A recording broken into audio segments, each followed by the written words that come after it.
বাংলাদেশের নরসিংদী জেলা পলাশ উপজেলার ডাঙ্গা গ্রামে লক্ষণ সাহা নামের একজন জমিদার এই জমিদার বাড়িটি নির্মাণ করেন। আমি অনেক জমিদার বাড়ি দেখেছি, প্রায় সব জমিদার বাড়ি ধ্বংসপ্রাপ্ত এবং অবহেলিত। আজ আমি আপনাদের দেখাবো এখনো টিকে আছে নরসিংদীর লক্ষণ সাহার জমিদার বাড়ি। এলাকাবাসীর কাছে এই বাড়িটির নাম উকিল বাড়ি, অর্থাৎ জমিদার লক্ষণ সাহার বংশধরদের কাছ থেকে একজন উকিল এই বাড়িটি কিনে নেন এবং রক্ষণাবেক্ষণ করেন, এখানে বাসও করেন। বন্ধুরা, চলে এলাম নতুন একটি ভিডিও নিয়ে ভ্রমণ পথিকের পক্ষ থেকে। যারা এখনও ভ্রমণ পথিক চ্যানেলটি সাবস্ক্রাইব করেননি, বিশেষভাবে অনুরোধ করব চ্যানেলটি সাবস্ক্রাইব করার জন্য। পাশে থাকা বেল বাটনটি প্রেস করে দিবেন, লাইক এবং শেয়ার করবেন।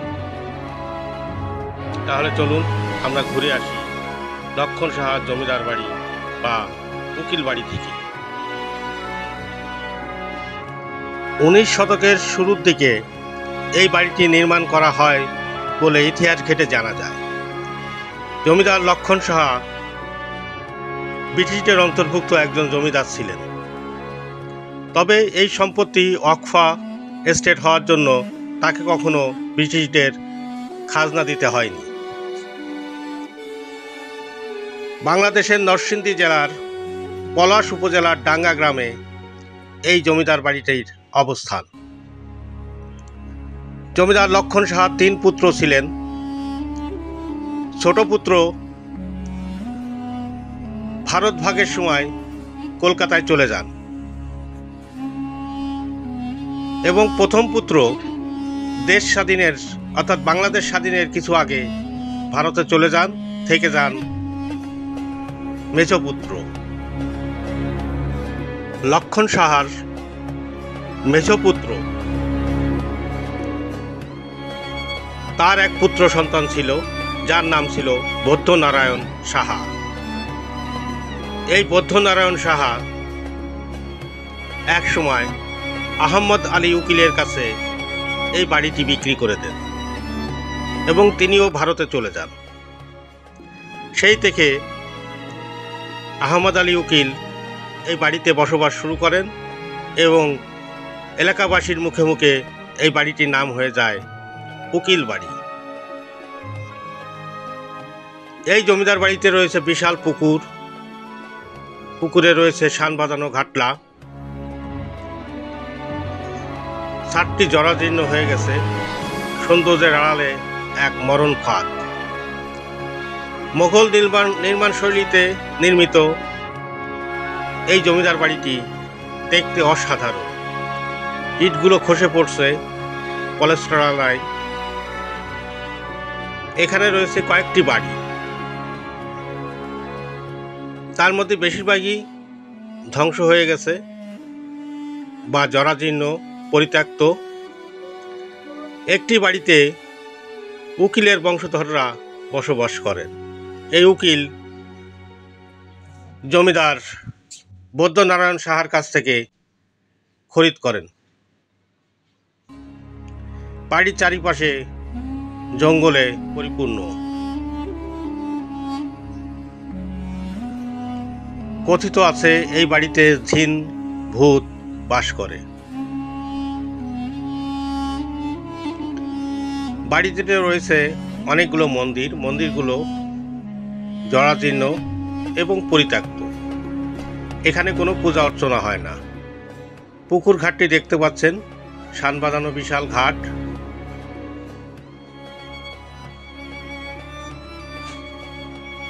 জমিদারের কাছারি বাড়ি।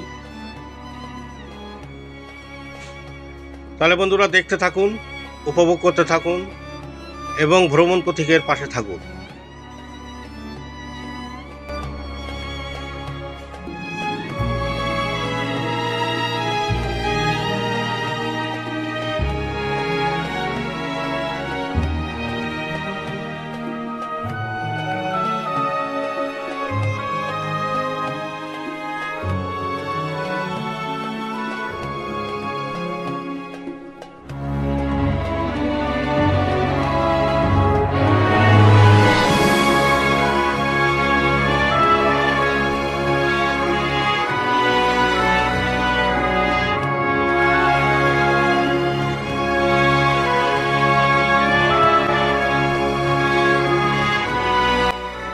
জমিদার বাড়ির বর্তমান অবস্থা দেখতে পাচ্ছেন। চারিপাশে জঙ্গলে আবৃত। ভবনে কেউ বসবাস না করার জন্য ভবনগুলো পরিত্যক্ত এবং বসবাসের অনুপযোগী। সিঁড়ি এখনো আছে, বৃষ্টির পানি পড়ে সিঁড়িগুলো নষ্ট হয়ে গেছে। সুন্দর ব্যালকনি, অসাধারণ সব রুমগুলো। এক সময় জমিদারের পরিবার এই বাড়িতে বসবাস করতেন। কলহরমুখর ছিল এই জমিদার বাড়িতে। সৌন্দর্যের আড়ালে এক মরণ ফাঁদ। কেউ যদি শখ করে এই ছাদে ওঠার চেষ্টা করে বা সাহস করে, সে বিপদে পড়তে পারে, অর্থাৎ যে কোনো সময় এই ছাদ ধসে পড়তে পারে। লোহা, ইট, সুরকি, চুন দিয়ে নির্মিত এই বাড়িটি সত্যি অসাধারণ। কিন্তু বাড়িটি ব্যক্তি মালিকানায় হওয়ার জন্য সরকারও এটা দেখভাল করতে পারে না বা প্রত্যন্ত অধিদপ্তরের আওতাধীন হয়নি।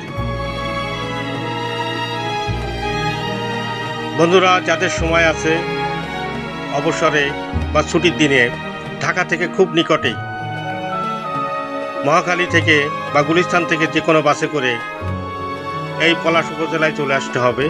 পাঁচদোনা নামক বাস স্ট্যান্ডে নামলেই হবে। সেখান থেকে রিকশায় করে এই লক্ষণ সাহা জমিদার বাড়িতে চলে আসবে।